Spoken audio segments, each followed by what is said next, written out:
दिव्यतम अवसर मनुष्य को सत्संग के रूप में प्राप्त होते हैं। यह सत्संग मनुष्य की जीवनचर्या, मनुष्य के आनंद, प्रेम और शांति के वर्धन में आधारभूत स्तंभ है। धर्म धारण करने को कहते हैं। धर्म किसी कलाकारी का नाम नहीं है। ये जलाया, ये बुझाया, ये गए,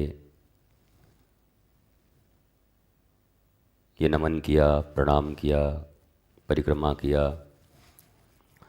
These are devotional activities, not spirituality. धर्म केवल और केवल सत्य को धारण करने की प्रक्रिया है, क्षमता है। मनुष्य सत्य के जितने पास होता है वो उतना आनंदित, शांत और आह्लाद में जीता है, और जो सत्य से दूर होता है वो उतना ही दुखी, शोक में, अवसाद, विषाद, टेंशन, डिप्रेशन, आभाव, प्रभाव, इन सबों में जीता है। तो पहले ये आप सब क्लियर हो जाएं कि धर्म बहुत सहज है। जैसे जैसे अपने भीतर में हम सत्य को धारण करने चाहते हैं, जीने लगते हैं, हमारे व्यवहार में आने लगता है, तो हम धर्ममय जीवन के पथ पर चल पड़ते हैं। पर इस वर्तमान समाज में, दुनिया में, भारत में धर्म के मूल स्वरूप से 99% लोग दूर हैं। जिसे वो धर्म समझते हैं वो करते हैं, फिर भी दुखी रहते हैं, और फिर वो सारा का सारा दोष धर्म के ऊपर मढ़ देते हैं कि हम तो इतने साल से धर्म कर्म कर रहे हैं, फिर भी हमारा जीवन ठीक नहीं हुआ। बिना जाने द्रोणाचार्य के पुत्र थे अश्वत्थामा, बड़े गरीब थे, दूध नहीं था घर में, तो चावल के पानी को मैया दे देती थी दूध कह के, और खूब खुश होके पीते थे। वाह, आज दूध पिया, दूध पिया। एक दिन अपने मित्र के पास गए, मित्र ने सच्चा दूध पिला दिया। मित्र की माँ ने बोला, ये क्या है? बोला, ये दूध। हाँ, ये दूध नहीं हो सकता, हमारी मैया तो कुछ और देती है। तो बताया, नहीं बेटा, दूध यही होता है, तुम लोग गरीब हो, तुम्हारी माँ चावल की पानी तुम्हें पिलाती है, पर दूध यही है।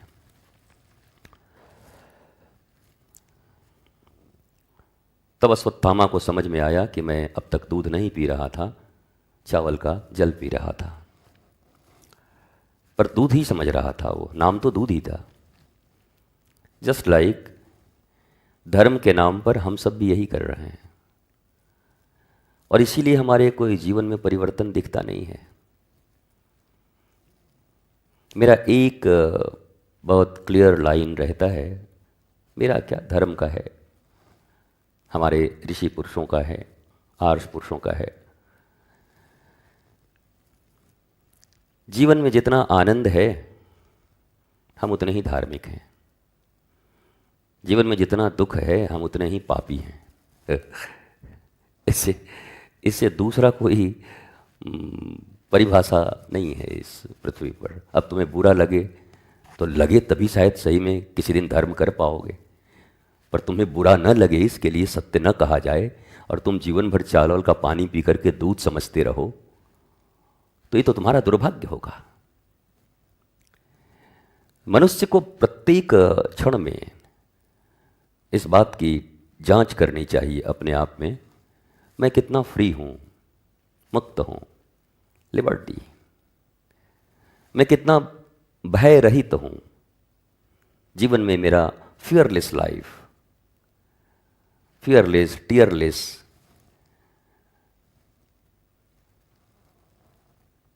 अगर ये है तो तुम शायद जानते नहीं होगे, लेकिन तुम धर्म का ही पालन कर रहे होगे। इट मे बी पॉसिबल कि तुम और चीज़ें नहीं कर रहे होगे जो रिचुअल्स हैं, और लोग तुमको कहते होंगे ये कैसा धार्मिक आदमी है, बट फैक्ट ये है कि तुम धार्मिक आदमी हो। जाने अनजाने जो भी तुम कर रहे हो वो धर्म में काम कर रहे हो। और फिर धर्म का अर्थ एक गुण भी होता है, गुण। जल का गुण शीतल, आग का गुण ताप, हर चीज का एक गुण होता है। आंखों का गुण है देखना, कानों का गुण है सुनना, जिह्वा का गुण है स्वाद लेना, त्वचा का गुण है स्पर्श करके महसूस करना। सबके गुण हैं अलग अलग।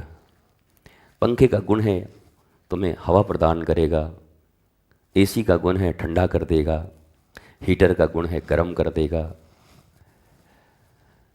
हर चीज का गुण है, धर्म भी गुण ही है। मनुष्य का वो गुण जिसमें वो शांत, आनंदित, आह्लादित, प्रेम से भरा होता है, दिस इज धर्म, this is spirituality, nothing else. बाकी सब कलाकारी है, इधर उधर ऐसे वैसे, इधर ये किया वो किया, वहाँ गए वैसे किए, वैसे मुंडी मारा वैसे मुंडी टूट गया, वैसे पाँव में छाले पड़ गए, हम तो इतने साल से ये कर रहे हैं, हुआ क्या? क्या करें महाराज जी, हमारा बेटा एग्ज़ाम दे रहा है 10 साल से, पर हाई स्कूल पास ही नहीं कर पा रहा है, हर बार 10वीं क्लास में ही रह जा रहा है। हुआ क्या? कर तो कुछ नहीं रहा है तुम्हारा बेटा। हाँ, अगर पढ़ रहा है तो पास भी होना चाहिए ना, पढ़ रहा है तो आगे भी जाना चाहिए, उसे बोध भी होना चाहिए, वो तो हो ही नहीं रहा। गुरुजी हम 5 साल के थे तब से हम हनुमान जी के भगत हैं। अभी कितना उम्र है बेटा? 55 साल हो गया गुरुजी। हालत क्या है? बहुत खस्ता है गुरुजी, घर में बड़ा प्रॉब्लम चल रहा है, पत्नी बात नहीं सुन रही है, बेटा अलग निकल गया है, बेटी कुछ सुनी नहीं रही है, ससुराल पक्ष से एक मुकदमा आ गया है, ज़मीन का मुकदमा हार गए हैं, टांग थोड़ा कटने वाला है, ब्लड प्रेशर बढ़ गया है, शुगर बढ़ते जा रहा है। तू जिंदा कैसे है भाई? अब तक तो 4 आदमी के साथ निकल जाना चाहिए था राम नाम करते हुए, तो जिंदा कैसे? कुछ समझ नहीं आता। बट ये लोग भी कहते हैं मैं धार्मिक हूं। अब मेरी कोई सहानुभूति नहीं है ऐसे लोगों के प्रति। एक वो कोई बढ़िया कोई राइटर होगा इंग्लिश का, शेक्सपियर है या क्या मुझे पता नहीं, जिसने भी लिखा हो, sympathy is better than gold. मैंने उसको कट किया था, sympathy better than gold. Gold is better than sympathy. झूठा सिंपैथी देकर क्या करोगे? अगर तुमको हम कहें हो अरे हम आपके साथ, हम एक आदमी कहे कि हम 1 किलो सोना आपको देंगे, कहाँ जाओगे? मेरे पास कि 1 किलो सोने वाले के पास? हैं गुरुजी आपका सिंपैथी कौन लेगा? गोल्ड मिले चकाचक, सिंपैथी की क्या जरूरत है? Gold is better than sympathy always. बाप बड़ा ना भैया, सबसे बड़ा रुपया। इस जीवन में धर्म पहले जानो और फिर धारण करो। टू डू टू बी, होना है तो करना होगा। पर कर तो सभी रहे हैं, बट दिशाहीन, डायरेक्शनलेस। उनको डायरेक्शन पता नहीं हो किधर जा रहे हैं। हमारी नानी ने कहा था, दादी ने कहा था, घर में ऐसा ही परंपरा चली आ रही है, पंडित जी ने ऐसा कहा था, हमने वहाँ देखा था, हमने उनसे सुना था, हमने वो कहा था। अरे इससे धर्म नहीं होता। वहाँ सुना था, वहाँ कहा था, वो देखा था, परंपराएं देखी थी, इससे नहीं होता। धर्म होता है हमारे आर्ष ऋषियों ने, मुनियों ने शास्त्रों में अपने अनुभव को लिखा। वो भी 100% धर्म नहीं है। उन्होंने जो अनुभव किया वो लिखा। तुम क्या अनुभव कर रहे हो? तुम्हारे पास भी तो एक जीवन है, उन ऋषियों के पास भी एक जीवन था। नारद जी के पास भी एक जीवन, तुम्हारे पास भी जीवन है। कन्न मगालव, चैवन्य, विश्वामित्र, वशिष्ठ, ऋभु, अंगिरा, भरद्वाज, ये सब ऋषि हैं, बड़े बड़े भक्त। मीरासुर, कबीर, तुलसी, जना, रैदास, पर तुम भी तो एक आदमी हो, वो भी एक आदमी ही होकर इस पृथ्वी पर आए थे। उनका भी जन्म एक माता पिता से और इस पृथ्वी पर आए, और उन्होंने अपने जीवन में ऐसे ऐसे अनुभव किए, आनंद किया, आह्लाद किया, और बहुत कुछ लिख कर चले गए। और बहुतों को तो गरज भी नहीं था लिखने का, वो जानते थे हम आनंदित होकर के जा रहे हैं, दुनिया लिखेगी। बहुतों ने लिखा नहीं, दुनिया वाले लिख रहे हैं उनके बारे में। आपका जीवन ही प्रमाण है कि आप धार्मिक हो कि नहीं हो। जीवन ही प्रमाण है और कुछ प्रमाण नहीं, कोई और प्रूव नहीं है। वो कितना भी वो कोई कोर्ट नहीं है, ये कोर्ट रूम, अदालत का दरवाजा कि खड़ा होकर के सबूतों के आधार पर इनको सजा दिया जाता है, सबूतों के अभाव में इनको बरी किया जाता है। सबूत भी तुम्हारे पास हैं, जज भी तुम हो, वकील भी तुम हो, मुजरिम भी तुम हो, सब तुम ही हो। यहां पर तुम्हारा जीवन है, जजमेंट तुम्हारा। इस पथ पर चलोगे कि उस पथ पर चलोगे, निर्णय तुम्हारा। जज होगे तुम। गलत निर्णय के साथ तुम्हारा मन खड़ा हो जाता है। ऐसा है कि सब कोई तो कर रहा है तो हम ही कोई कर रहे हैं क्या? दुनिया में तो लोग भी ऐसा करते हैं, कोई हम पहले आदमी तो ऐसे है नहीं। अब तुम वकील भी बन गए अपने ना, तुम गलत के पक्ष में खड़े भी हो रहे हो, वकील भी तुम ही हो। चिंता मत करो, तुम तुम्हारे लिए ही कर रहे हो, तो सजा भी पाओगे तो तुम ही पाओगे, और आनंद भी पाओगे तो तुम ही पाओगे। इतना ही है। और इसलिए जीवन में आप इस बात का सदा ध्यान रखेंगे कि हम सच्चे धर्म के पथ पर चल सकें। और ये कोई आग्रह नहीं है ऋषि मुनियों का, शास्त्र का, कि तुम किसी के ऊपर एहसान करोगे। देख रहे हैं गुरुजी हम धर्म के पथ पे। अरे तुम बिल्कुल मत चलो, मरो, हाय हाय करो, बाप बाप करो, रोग से मरो, शोक से मरो, दुख से मरो, डिप्रेशन में मरो। किसको गरज है कि तुमको धर्म सिखाए? It's your life, you are responsible for it, you have to decide. तुम्हारा जीवन है, निर्णय तुम्हारे हैं। तुम एहसान किस पर कर रहे हो? गुरुजी हम सनातन धर्म को मानते हैं, हम सनातन की सेवा कर रहे हैं, आप हमारा साथ नहीं दे रहे हैं। अरे हम कौन है तुम्हारे, हम तुम्हारा साथ देंगे? तुम तुम्हारे जीवन को लेकर के आए हो 70 साल के लिए, फुग्गे की तरफ फूटोगे, फूटने से पहले जो जो करना है तुम करो। Who is responsible for your life? Nobody here. केवल तुम हो अपने जीवन के लिए रिस्पॉन्सिबल, उत्तरदायित्व तुमने लिया है। इसलिए जानवरों में बड़ी अच्छी पद्धति है, मैंने देखा है। बच्चे थोड़े से बड़े हो गए, छोड़ दिया, चिड़िया उड़ने लगी, चल उड़। गैया का बछड़ा थोड़ा सा बड़ा हो गया, दूध छोड़ा, गैया अपना दूसरी तरफ, चल तू अपना काम देख, निकल। घोड़े का हो गया, तू निकल। वो इतना नहीं निभाते हैं ये ऐसे करके, और बहुत सेंटी होकर के रोए जा रहे हैं, मामा और हमारा बड़ा ये हो गया, और हम ब्रेकअप हो गया और टेक ऑफ हो गया। इससे उनको कोई मतलब नहीं है, वो हम ही सेंटी हुए जा रहे हैं बिना मतलब के। Choose your path, path of truth, path of love, spirituality, आध्यात्म कहते हैं जिसको। जब इस प्रकार से तुम्हें कोई छोड़ेगा, तब तुम पथ को शायद स्वीकार कर लो। ज़्यादा कोई एक्स्ट्रा केयर करता है ना, तो भनभनाने लगते हैं बच्चे। वो घर में कोई बच्चा को ज़्यादा केयर करो तो बड़ा जिद्दी होता है, चल पुत्र। वो कई माताओं को मैंने मेरे जीवन भर यही समझाया, क्या कहें गुरुजी, कुछ खाता ही नहीं है, कुछ दिन भर इसके पीछे पड़े रहना पड़ता है। हम क्या, हमारे पास 2 दिन छोड़, अगर बाप बाप करके ये ना मांगे खाने को तो फिर बताना, पूछो ही मत खाने को। छोटा बच्चा है, भूख लगेगी तो पूरा घर में हंगामा कर देगा, अब उसको भूख नहीं है, दाल का पानी पी लो, दूध पी लो, फल खा लो। अब पेट तो इतना बड़ा है, क्या ठूस देगी, मार डालेगी बच्चे को। कैसे कैसे लोग हैं, कहते गुरुजी कुछ खाता ही नहीं है, अब मैंने जितनों को सुना उनका खाना देख करके मैं सोचा, हे भगवान, मैं गलती से आ जाऊं तो कहीं मुझे ना खा जाए, ये इतना खाता है। पर हर मां कहती कुछ नहीं खाता है। इंडिपेंडेंट बनाओ ना। उसको भूख लगेगी, वो डिमांड करेगा, मां मुझे खाना, रोएगा,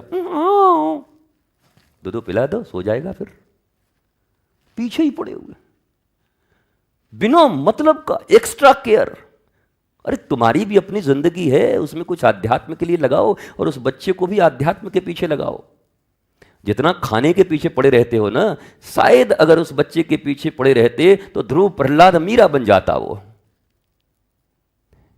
शायद अगर थोड़ा भी इतना पड़े होते, उसको प्रज्ञा हो जाए, उसको प्रबोध हो जाए, उसको ज्ञान हो जाए, उसको ध्रुव की कथा सुनाते रहते। अरे बढ़ जा, सुन, 5 वर्ष के ध्रुव थे, तुझे पता है? हाँ क्या? बोला जल छोड़ दिया, फल छोड़ दिया, अन्न छोड़ दिया।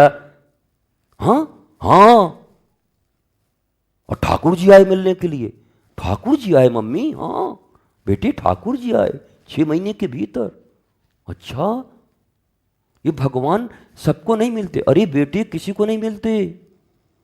यो ब्रह्म रुद्र सुख नारद भीष्म मुख्य रहा लक्ष्य तो न सहसा पुरुषस्य तस्य सद्यो वशीकरण चूर्णम अनंत शक्तिम तम राधिकाम चरण रेणु मनुष्मरामी।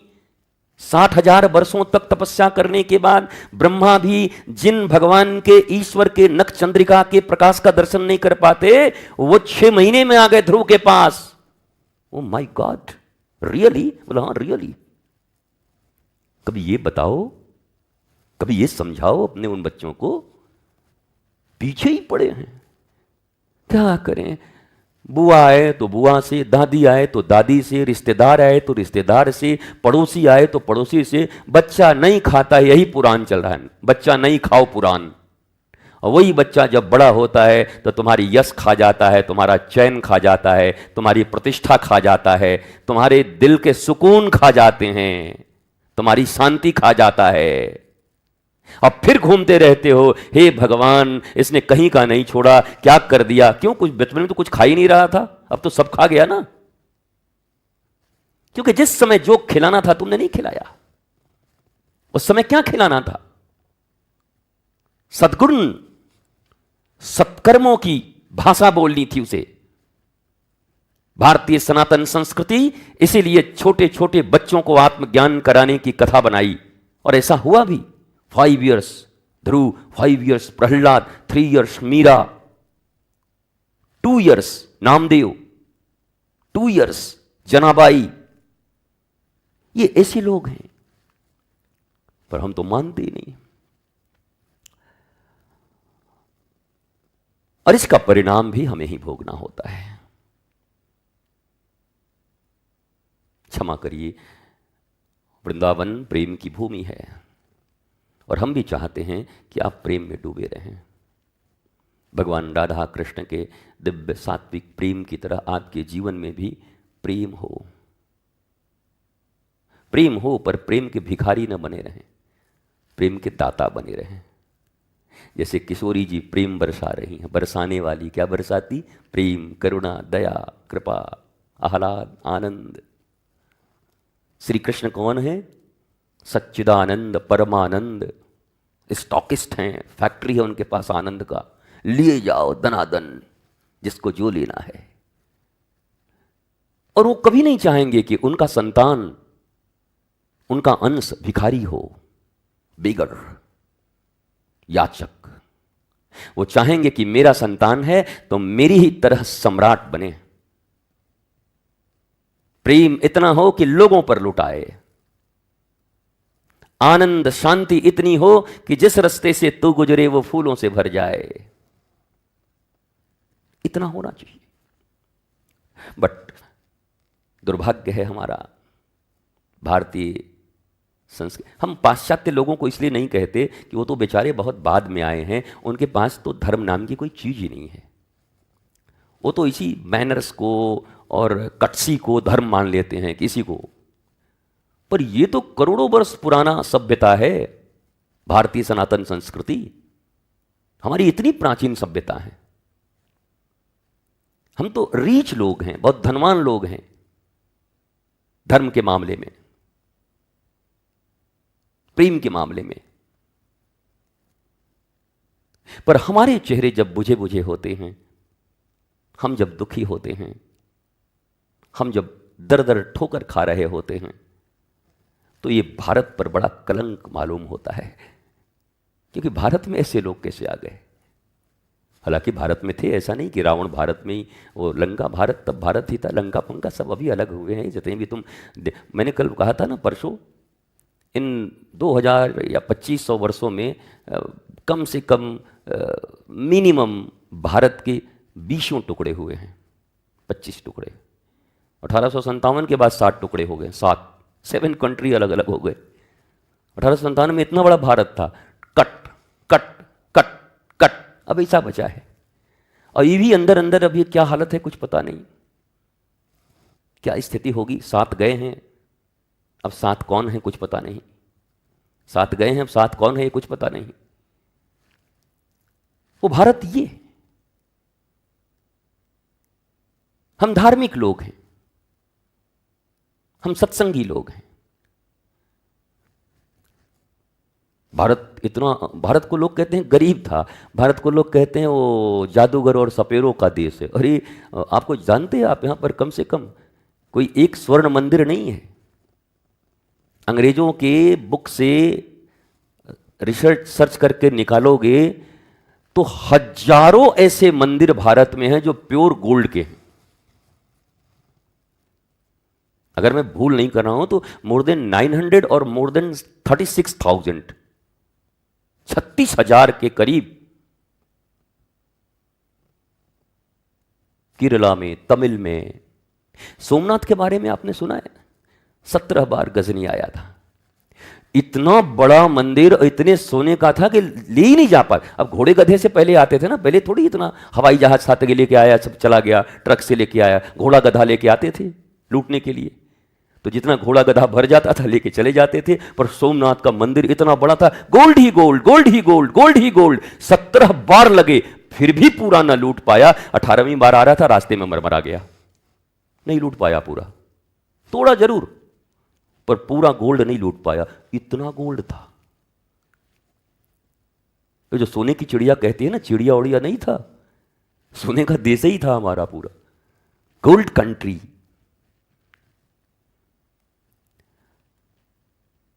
क्योंकि आधार धर्म था,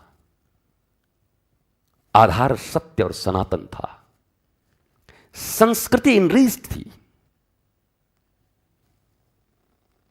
values of life, value of humanity, ये सब कुछ था। पर हम पर हमले हुए, हम गुलाम हुए कई बार। अब मैं आपको इसलिए देखो विजय, मैं गोपियों के और उद्धव का गीत आपको खूब सुंदर सुना सकता हूँ, राम और भरत के मिलन को सुना सकता हूँ, जितने भी करुण प्रसंग है ना मैं वो सुना सकता हूँ, आपको अच्छा भी लगेगा, मैं नचा भी सकता हूँ आपको। तीरे मारी पे चिकारी तोरी भीगी अंगिया, रंग रसिया रंग रसिया रंग बरसे, वो भी हम कर सकते हैं। लेकिन ये टाइम है भारत के नौजवानों को, केवल नौजवान नहीं, जितने बूढ़े बूढ़ी भी हैं, क्योंकि आप ही के बच्चे हैं ये, जिनकी दुर्गति किसी भी दिन बांग्लादेश की तरह हो जाएगी। तुम्हारे सामने तुम्हारे बच्चों को लूट लिए जाएंगे, तुम देख ना पाओगे, छाती फट जाएगी तुम्हारी उसी दिन। और सब राम राम तुम्हारा निकल जाएगा, राम राम राधे राधे सीता सीता सीता सब निकल जाएगा तुम्हारा। एक को काम नहीं करेगा ये सब। शुतुरमुर्ग नहीं बनना चाहिए मनुष्य को। सामने से आ रही ट्रेन की गति, पटरी पर खड़े हैं और आंख बंद कर लिया, कहे अब तुम हट जाओ ट्रेन की पटरी से। नहीं, आज हम देख रहे हैं कि राम जी में ताकत है कि नहीं, हम राम राम करेंगे और ट्रेन हमारे ऊपर नहीं चढ़ना चाहिए। बस पोस्टमार्टम होगा, वो भी क्या होगा, पहले ही इतना कट जाओगे, पोस्टमार्टम की भी जरूरत नहीं पड़ेगी। इसके लिए थोड़ी राम बने कि तुम ट्रेन के आगे खड़े हो जाओ मूर्खों की तरह। बिनु सत्संग विवेक न होई, राम कृपा बिनु सुलभ न सोई। तुम्हें विवेक प्रदान होता है सत्संग में, तुम्हें निर्णय लेने होते हैं। व्हाट्स रॉन्ग, व्हाट्स राइट, क्या सही है क्या गलत है, उसका तुम्हें निर्णय लेना होता है। यह धर्म है। भक्ति का अर्थ है तुम्हारा हृदय निर्मल हो। जिनके हृदय निर्मल होते हैं वो वीर भी होते हैं, डरपोक नहीं होते। लक्ष्मीबाई हमारे ही यहां हैं। बताओ, पीछे पीठ में बच्ची बांधी हुई है लक्ष्मीबाई, एक हाथ में तलवार, पीछे बच्चा, वो काट के छोड़ दिया युद्ध में। अकेली माई, वारे वीरांगना लक्ष्मीबाई। सोचो जरा, कैसी वीर है। उनके कारण ये भारत बचा है, उनके बड़े योगदान हैं।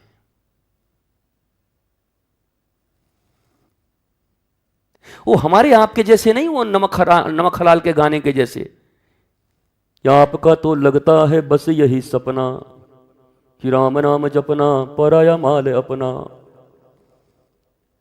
तुमसे नहीं बचा ये देश, तुमसे नहीं बचा ये धर्म। सोच तुम्हारी बहुत छोटी, कर्म तुम्हारे दिखने में ऊंचे पर हैं वास्तव में छोटे। भोली सूरत दिल के खोटे, नाम बड़े और दर्शन छोटे।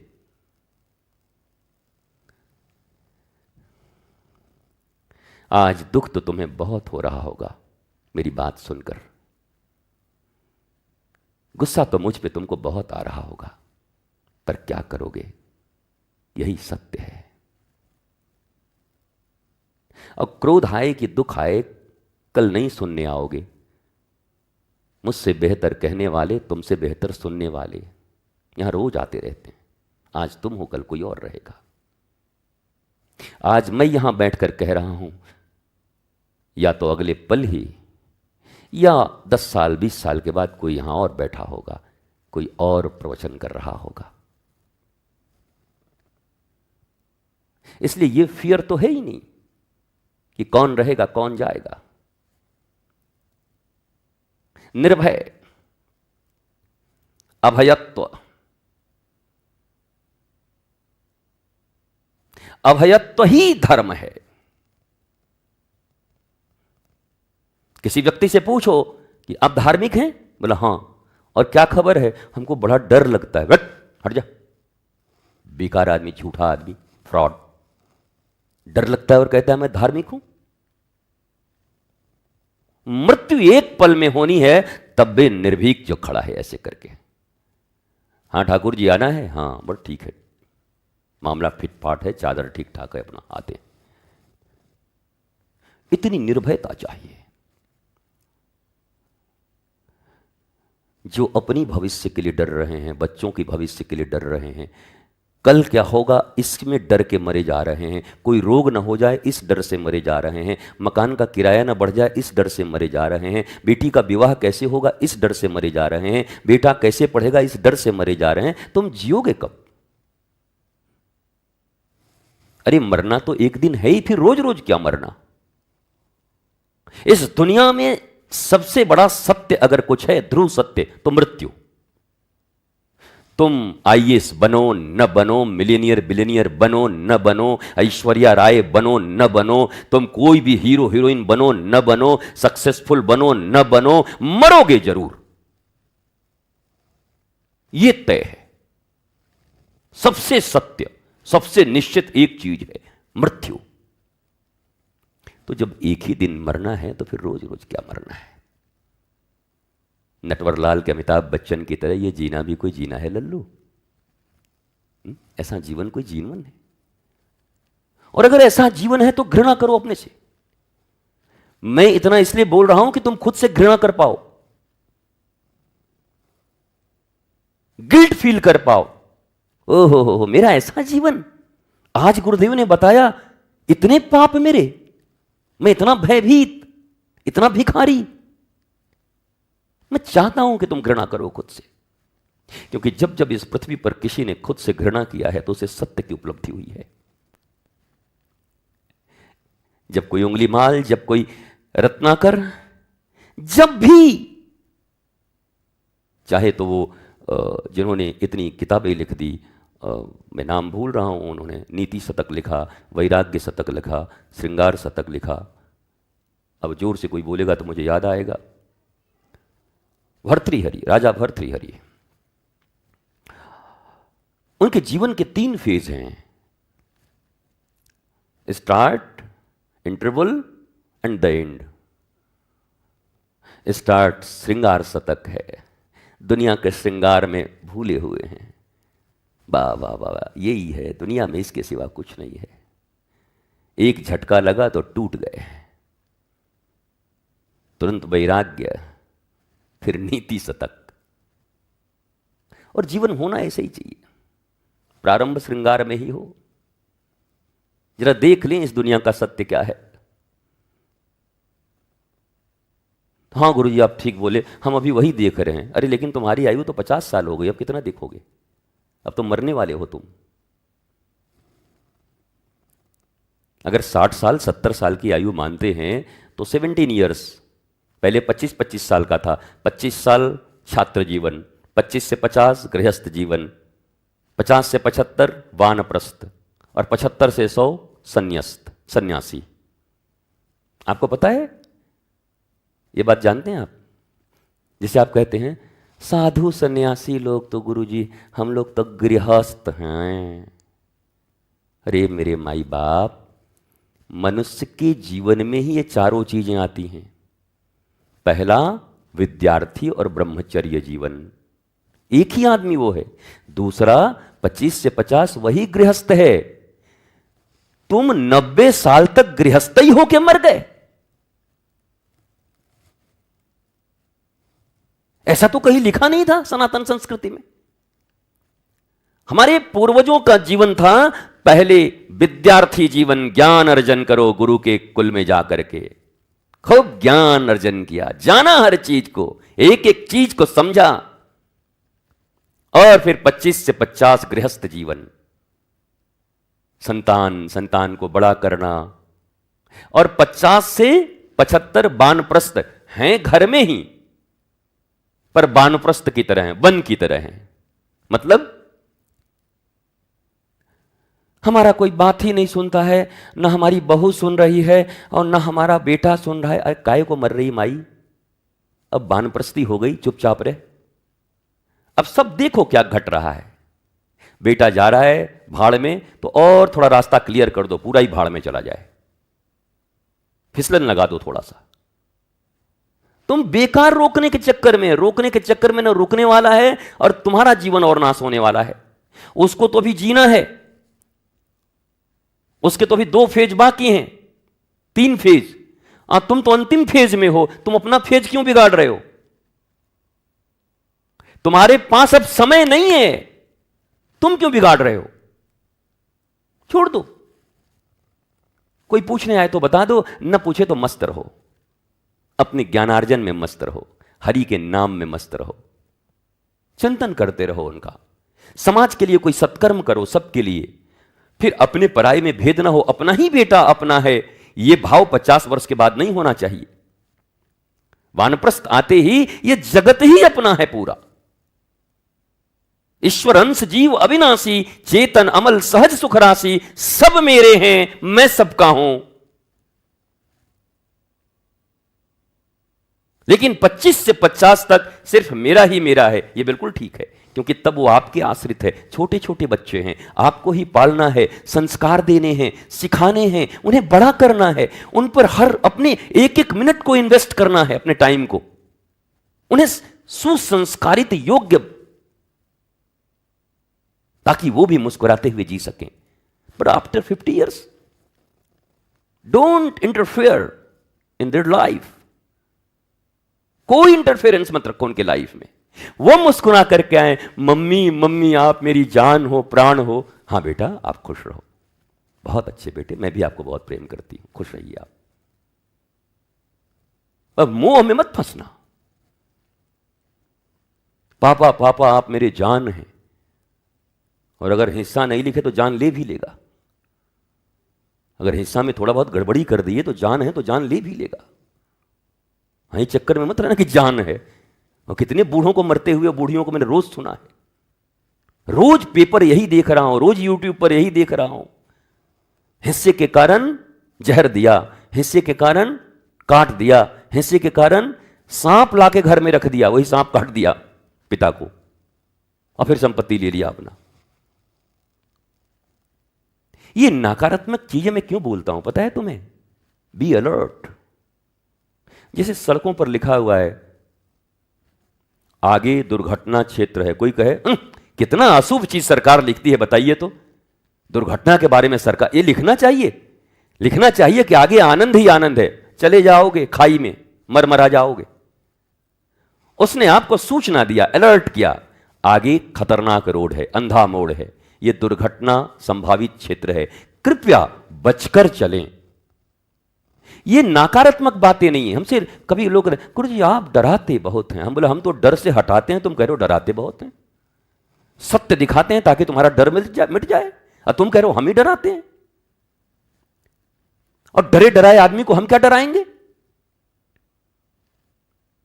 एक भिखारी आदमी के पास जा करके हम रोने लगे कि हमको बस 5 BHK एक मकान लेना है, एक बार हमको लोन दे दो। भिखारी में उसको देखा 5 BHK ये 2 दिन हो गए 5 रोटी खाए हुए, ये हमसे 5 BHK चाहता है।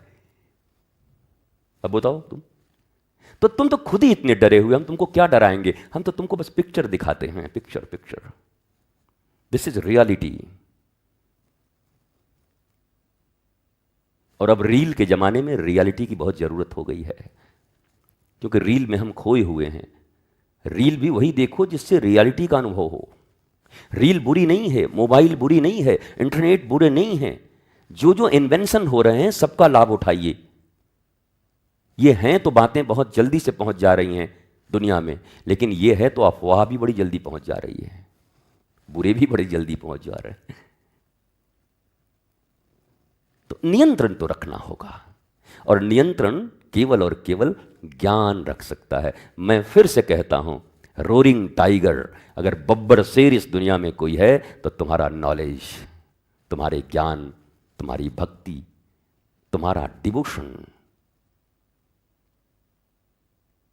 तुम्हें नॉलेजफुल होना ही होगा, और तुम बब्बर शेर की तरह घूमोगे गिड़गिड़ाते हुए, और जीवन भर चूहा बिल्ली का खेल चलता रहेगा।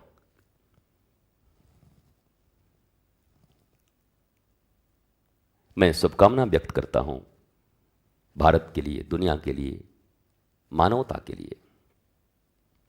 शास्त्रों के चक्कर में मत उलझिए। आपकी पूरी जिंदगी भी खत्म हो जाएगी तो भारतीय सनातन में जितने शास्त्र हैं वो नहीं पढ़ पाओगे तुम।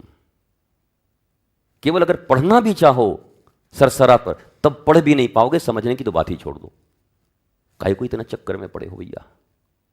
इतने शास्त्र हैं धर्मशास्त्र कि तुम पढ़ भी नहीं पाओगे पूरी जिंदगी में। समझने की तो बात ही छोड़ दो।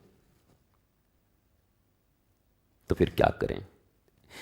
शास्त्र संतों के द्वारा निर्णित जो श्रेष्ठ कोई शास्त्र हो, जहां से जीवन सुंदर हो सके, निर्णित शास्त्र। आज हमने लिखा है भारतीय संतों को एक पत्र कि क्यों नहीं भारत के सारे संत और जो श्रेष्ठ आचार्य हैं वो मिलकर ये निर्धारित करें कि हमारे सनातन धर्म का मुकुट शास्त्र कौन है। कौन एक ऐसा शास्त्र है जिसको पढ़ लेने और समझ लेने से जीवन धर्म में हो सकती है। क्योंकि इतने शास्त्रों में जीवन उलझ गया है, इतना शास्त्र की पूरा जीवन उलझ गया, हर आदमी कंफ्यूज है। शिव महापुराण कुछ कह रही है, भागवत महापुराण कुछ और कह रही है, देवी महापुराण कुछ और कह रही है, तंत्र शास्त्र कुछ और कह रहा है, वेद अलग हैं, तो महाराज फिर अपना इधर ये बहुत सारे नीति शास्त्र वगैरह अलग। आजकल तो पहले कैसा है, जैसे कोई आदमी इंग्लिश बोले तो हम गुलाम भारतीय क्या सोचते थे, साहब है, कोई बहुत बड़े साहब हैं। अरे भाई, 1 नंबर का भ्रष्टाचारी कुच्चड़ आदमी भी अंग्रेजी सीख के बोल सकता है। महाभ्रष्ट आदमी, इंग्लिश सीखने में क्या दिक्कत है? पर हमने इंग्लिश जेंटलमैन, इंग्लिश जेंटलमैन माने भद्र पुरुष, महा अभद्र हो सकता है वो। ठीक वैसे ही संस्कृत में जो भी लिखा है उसको हम शास्त्र मान लेते हैं। अरे संस्कृत में तो गाली भी कोई लिखा होगा उस जमाने में, कोई उल्टे पलटे भी लिखा होगा। हर संस्कृत शास्त्र नहीं हो सकता, जैसे इंग्लिश जानने वाला हर आदमी जेंटलमैन नहीं हो सकता। कुछ भी कहीं से संस्कृत के एक श्लोक उठा के ले अब बोला तो बाकी लोगों को तो संस्कृत आता नहीं, वो सुन के ऐसे हाँ हाँ हाँ, बड़े विद्वान हैं, संस्कृत बोल रहे हैं, तुम्हारी बुद्धि खराब हो गई है। हर संस्कृत शास्त्र नहीं होता, संस्कृत एक लैंग्वेज था।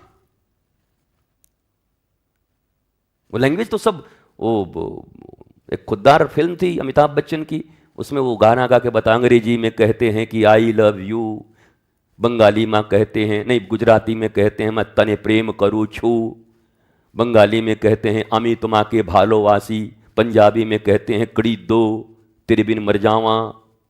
वो भी इतना भाषा जानता है बेचारा, बोल बाल दिया, उसी में एक संस्कृत भी जोड़ देता। ये तो भाषा है, लैंग्वेज है।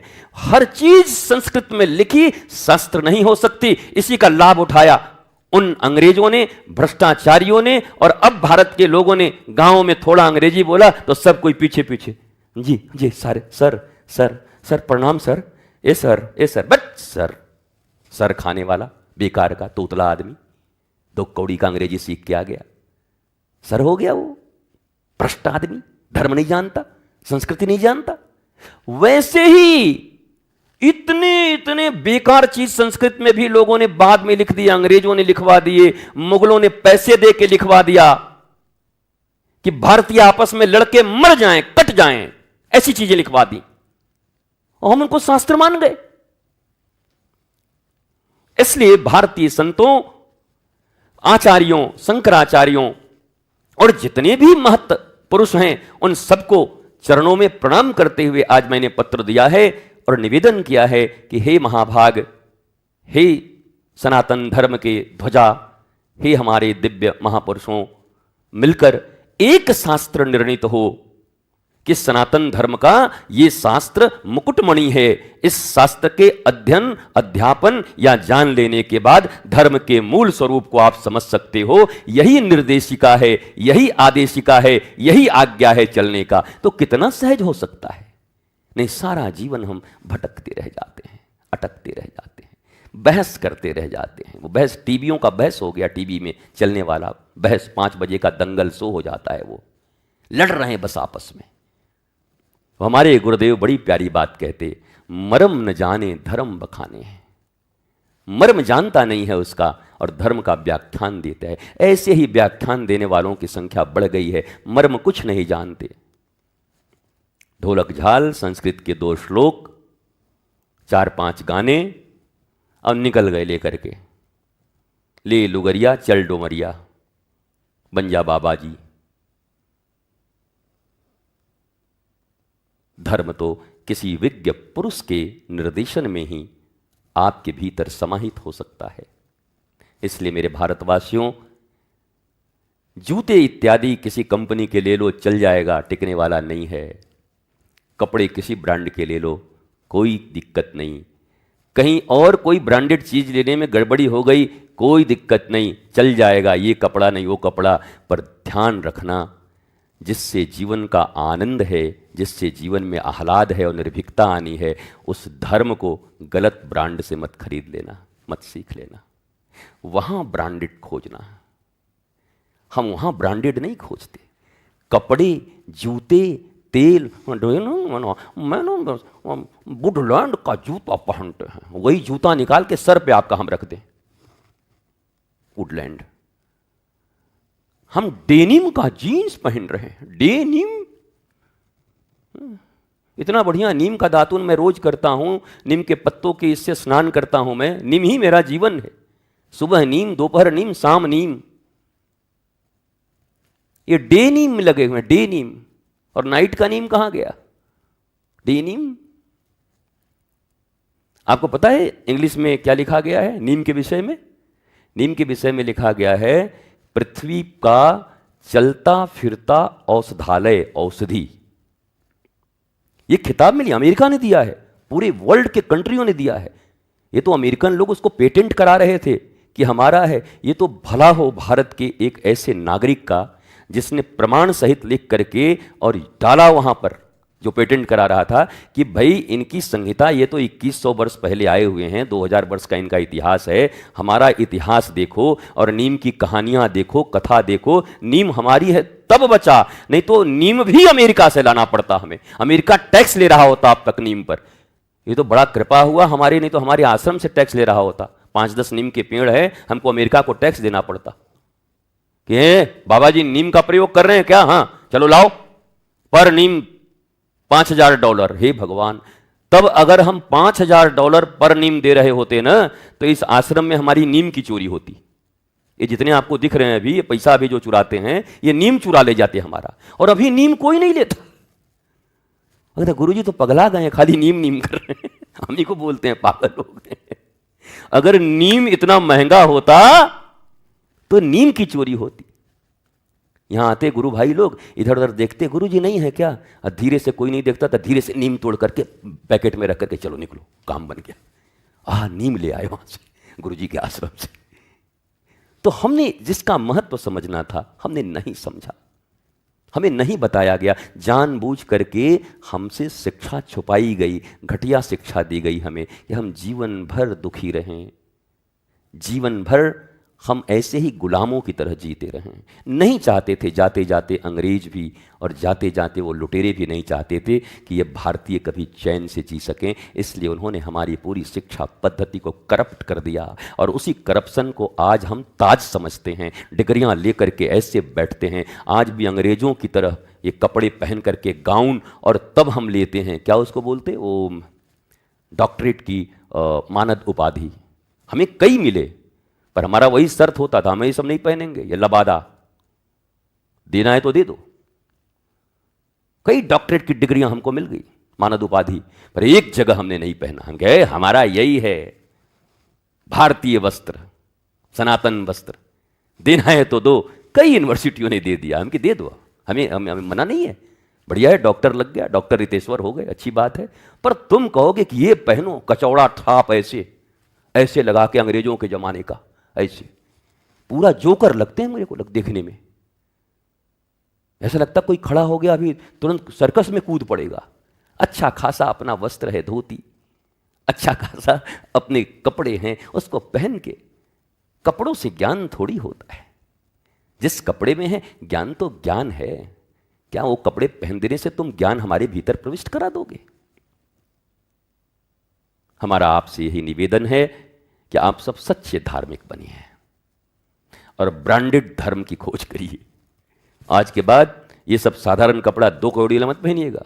लोग डेनिम जीन्स पहनते रहें, जूता खरीदते रहें, और वो लगाते रहें, क्या छिड़कते हैं इसमें, परफ्यूम और डिओड्रेंट लगाते रहें, पर तुम कह रहा कि हमने भी एक चीज ब्रांडेड लिया है जीवन में, सौगंध खाई है क्या? बोला हमारे गुरुदेव ने कहा है ब्रांडेड सनातन धर्म हम लेंगे और ब्रांडेड गुरु से लेंगे, और वो नहीं कि गाड़ियां और आश्रम इतने बड़े हो, वास्तव में ज्ञान जहां बह रही होगी, जहां निर्लोभ कोई गुरु बैठा होगा, जो केवल और केवल सत्य सनातन धर्म से हमें परिचित करा रहे होंगे। मैं उस धर्म का अनुयायी हूं।